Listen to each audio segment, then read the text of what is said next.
The sun blazed mercilessly over the small frontier town of Red Creek, Arizona.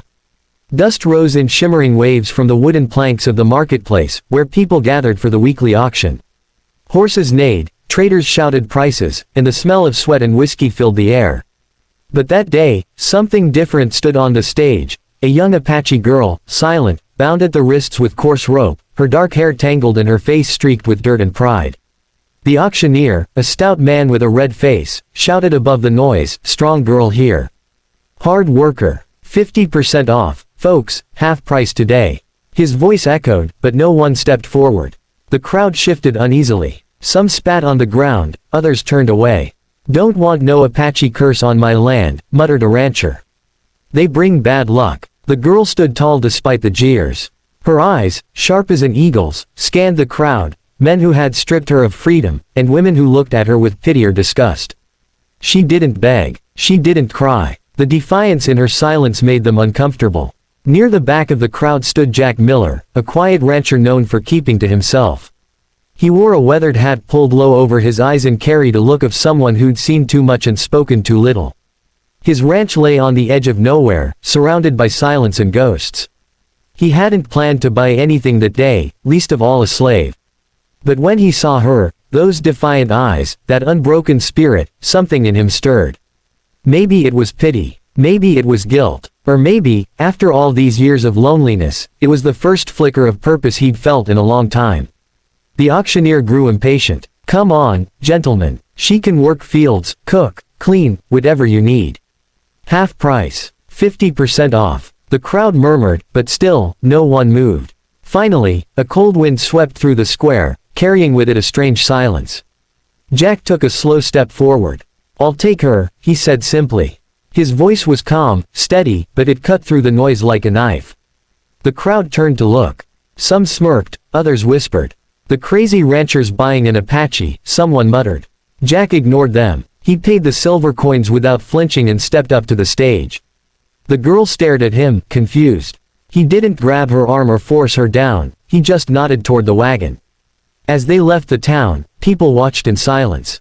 The auctioneer pocketed his coins, muttering something about fools and their money. On the road out of Red Creek, the sun dipped low behind the desert hills, painting the sky in golden blood. The girl sat in the back of the wagon, still silent, watching Jack's broad shoulders as he drove. She didn't know why this stranger had bought her, or what fate awaited her on that lonely ranch. But for the first time in months, she felt something she hadn't dared to feel before. The road to Jack Miller's ranch stretched endlessly across the barren desert, winding through rocky canyons and dry riverbeds. The Apache girl, Naya, though Jack didn't yet know her name, sat quietly in the back of the wagon, her wrists still bound with rough rope. She hadn't spoken a single word since the auction. The wind tugged at her hair, carrying the faint scent of sagebrush and rain that never came. When they finally reached the ranch, it looked like the end of the world. A small wooden house stood alone beside a half-collapsed barn, a few horses grazing lazily near the corral. The land was dry and cracked, but strangely peaceful. Jack climbed down from the wagon and untied her wrists, his movements gentle but firm. "You're free to move around," he said gruffly. "Just don't run. There's nowhere to go." She didn't answer, only rubbed her sore wrists and watched him warily. Jack led the horses away, pretending not to notice the mistrust in her eyes. He wasn't sure what he was doing, bringing her here. Maybe he'd made a mistake. Maybe the loneliness had finally gotten to him. Inside the house, he set a bowl of stew on the table. "Eat," he said, stepping aside. She hesitated, then sat and took slow, careful bites. He could see how thin she was, her collarbones sharp, her hands trembling slightly as she lifted the spoon. She wasn't used to kindness, that much was clear. Days passed quietly. Naya worked around the ranch without being told, hauling water, mending fences, feeding the animals. She never complained, never spoke. Jack noticed she was skilled with horses, they seemed to trust her instantly. One evening, as he watched her soothe a nervous mare, he asked softly, "You got a name?" She paused, brushing the horse's mane. "Naya," she whispered, her voice dry and soft as sand. After that, something changed between them. Jack started teaching her small things, how to saddle a horse properly, how to cook with fewer supplies, how to mend broken tools. She listened carefully, her dark eyes sharp and curious. At night, When the desert cooled and the crickets sang, Jack would sit by the fire, lost in thought. He could feel her presence near the doorway, silent but close, like a shadow that no longer frightened him. One night, thunder rumbled in the distance. Rain began to fall, soft and hesitant. Naya stood by the window, watching. Then, for the first time, she spoke without being asked. "Why did you buy me?" Jack froze. The question cut deeper than she knew. He stared into the fire, the flames reflecting the pain in his eyes. "I don't know," he said quietly. "Maybe, to give you freedom. Maybe because no one else would." Naya turned her gaze back to the rain, her face unreadable. For the first time, she didn't feel like a slave. And Jack, lonely, broken Jack, realized that maybe saving her was the only way left to save himself. Weeks turned into months, and the desert began to soften under the cool breath of spring. The ranch, once silent and broken, now pulsed with quiet life. Naya had transformed it, tending the animals, patching the roof, planting a small garden by the porch. Jack often watched her from a distance, a faint smile hidden beneath his worn hat. He didn't say it aloud, but the place didn't feel empty anymore. Each evening, they shared dinner by the fire. At first, their conversations were short, simple words about chores or weather, but slowly, piece by piece, walls began to fall. Naya would hum soft Apache melodies, songs of wind and spirits. Her voice carried through the warm night air, wrapping around Jack like a forgotten dream. He never interrupted, never asked her to stop. For a man who'd lived half his life in silence, her voice was the sound of healing.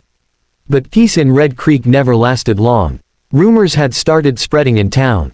People whispered about the crazy rancher living with a native girl. Some called it pity, others called it sin. Jack ignored them, but he could feel the tension building like thunder over the plains. One evening, while fixing a fence, he noticed dust rising on the horizon. Riders, 3 of them, approached fast. By the time they reached the gate, the sun was setting, painting the sky in crimson streaks. The leader, a tall man in a black coat, smirked as he dismounted. "Evenin', Miller," he drawled. "We're here for the girl. She don't belong to you." Naya froze on the porch, gripping the edge of her dress. Jack stepped forward, his voice steady. "She's not property. She's free now." The man laughed. "You paid for her, same as buying cattle. The owner in Santa Fe wants her back, or the money doubled." His hand drifted to the pistol on his belt. Jack's jaw tightened. "She's not going anywhere." The standoff hung heavy in the air. The desert wind whistled through the dry grass, carrying the scent of gun oil and fear. The rider sneered. "You'd risk your life for a savage." Without a word, Jack lifted his rifle. "I already did." The first shot cracked the silence. Horses reared, men shouted, and smoke filled the yard. Naya ducked behind the porch, heart pounding. She saw Jack take cover near the barn, his rifle barking in steady rhythm. 2 of the riders fled, but the man in black stayed, firing until his gun clicked empty. Then Jack's final shot rang out, and the man fell. When the gunfire faded, Naya ran to Jack. Blood streaked his arm, but he was still standing. His breath came heavy, but his eyes were calm. "It's over," he said quietly. Naya looked around at the broken fence, the still bodies, the smoking horizon. "No," she whispered, her voice trembling. "It's just beginning." That night, as she tended Jack's wound by lamplight, the storm inside both of them raged. But beneath the fear and pain, something else was growing: trust, courage, and a bond neither war nor prejudice could break. The night after the gunfight hung heavy and still, the desert air thick with the smell of gunpowder and rain. The storm clouds had finally broken, spilling water across the dry land as if trying to wash away the blood and sins that had soaked into it. Jack sat slumped against the porch rail, his shirt torn and his shoulder wrapped in a strip of cloth. His face was pale but calm, eyes fixed on the flickering lantern beside him. Naya worked silently, her hands steady as she pressed a damp cloth to his wound. She had cleaned the blood, stitched the gash, and sat beside him through the long hours of night. Every time he winced, she looked away, hiding the fear in her eyes. "You shouldn't have done it," she whispered finally. "You could have died." Jack gave a weak laugh. "If I hadn't, you'd be the one buried out there." The words lingered between them, warm and painful. For a moment, neither spoke. The only sound was the rain tapping gently against the wooden porch. Then Naya stood and went inside, returning with something clenched in her hand, her old bindings. The same coarse ropes that once held her prisoner. Without a word, she threw them into the fire. The flames hissed, flaring bright for a moment before swallowing them whole. Jack watched, eyes glinting in the firelight. "You're free now," he said softly. Naya turned to him, her expression unreadable. "Free," she echoed. "Freedom is more than cutting rope, Jack. It's when you stop running from the past." He looked away, ashamed. "Maybe that's why I bought you. Maybe I wanted to save someone else because I couldn't save my own family." His voice trembled. "My wife and son, they were taken by raiders years ago. I never found them, never forgave myself." Naya knelt beside him, her gaze gentle but strong. "Then stop punishing yourself. You gave me back my life. Let me give you yours." As dawn began to break, painting the sky in hues of gold and violet, the world seemed new again. The storm had passed, leaving behind a strange peace. Jack rose to his feet slowly, wincing but determined.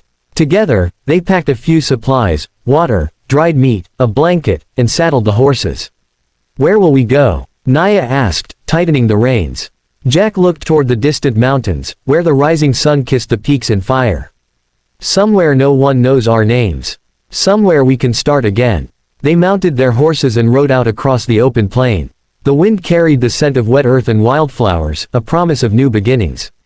Behind them, the ranch stood silent, smoke curling gently from the chimney, the last trace of their old lives fading into the horizon. As they rode side by side, Naya glanced at Jack and smiled, truly smiled for the first time. "You were wrong, Jack," she said softly. "You didn't buy me. You found me." He smiled back, tipping his hat against the sun.